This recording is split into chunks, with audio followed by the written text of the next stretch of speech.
Hey guys, Nuzzle here, and today we're back from another YouTube video. Today, of course, we're going to be talking about the most recent death battle that came out, Thor versus Vegeta, and I know that just because of this YouTube video alone, and because my profile picture is of Vegeta, I'm going to get a ton of comments saying how I'm a salty, Vegeta fanboy who thinks that he solos Marvel or something along those lines. I want to make it clear that I believe that Thor does beat Vegeta, and there are a lot more characters in Marvel that can beat Vegeta than the other way around. But the reason why I'm making this video is because, while I don't fully agree with the stats that they gave for Thor and Vegeta, I did make my own Thor versus Vegeta video if you want to know my own personal opinion on their stats. They did get like a major flaw when it comes to talking about Vegeta, which basically extends to his power, durability, and his abilities. So I'll just get right into that then. This video is going to be quite short as a result, but I'm here to basically explain why you cannot combine manga Vegeta with anime Vegeta. Now, to be fair, they did not explicitly say what version of Vegeta they were using, but they did use exclusively manga things for Vegeta, however backed it up using exclusively anime things to justify it. Let me explain. So, essentially, to explain why the Dragon Ball manga, and Super at least, the manga anime, cannot be used composited at the same time for a debate is because, while they do follow the same general continuity, completely different things happen within them. For example, in the Goku Black arc, Fusion Zamasu doesn't happen, or rather Infinite Zamasu doesn't happen. Instead he makes clones of himself. Future Trunks doesn't get any amps, and instead doesn't really get strong enough to really do anything in the story compared to in the anime, where he gets an entirely new form. This then brings into question what would happen if Death Battle were to cover Future Trunks, because he has two completely different levels of power. But I digress.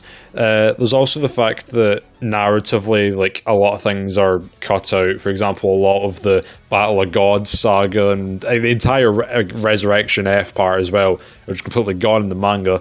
And the biggest part of the manga that makes it problematic to combine with the anime is the power scaling. For example, the form Super Saiyan Blue Kaioken does not exist in the manga. It's instead replaced by Perfected Super Saiyan Blue.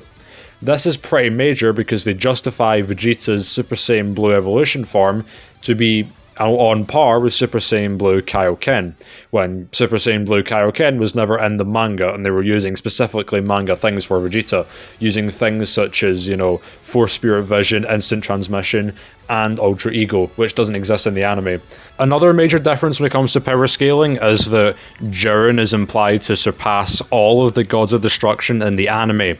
This is explained in guides and also in the anime itself, stated by Whis. It's shown to be Bell mod when they're talking about who they've surpassed, but Whis outright says, all of the Gods of Destruction. And meanwhile, in the manga, is only really implied to surpass Belmod, and Beerus is shown to be still stronger than Vegeta. So that again just does not make sense. Yes, Vegeta didn't beat Jiren, but he pushed him pretty hard. In the anime as well, Goku absorbed the Super Saiyan God form into his base state, and it's hit home so hard over and over again in guides in the anime, and the title of the episode itself, it talks about how Goku made the Super Saiyan God form his base state. Whereas in the manga, this is only ever really implied once, without it ever being implied anywhere else or talked about whatsoever. It's just one panel where it's kind of hinted at and nothing else, compared to the anime, which hits it home pretty hard. Which also means that, if you were to use anime Vegeta for this, by Death Battle's own logic, Vegeta would be stronger, since you'd have to have Super Saiyan God's multiplier multiplied on top of his already God base form, which essentially would make him even if you just take the amount of universes that are in Dragon Ball and multiply it on top of the base state, which wouldn't really make sense because that's not Super Saiyan God's multiplier, but for a lowball, we'll just say it's a 13 times increase. By Death Battle's own logic, Vegeta would be stronger than Thor, at least without the God Blast and things like that.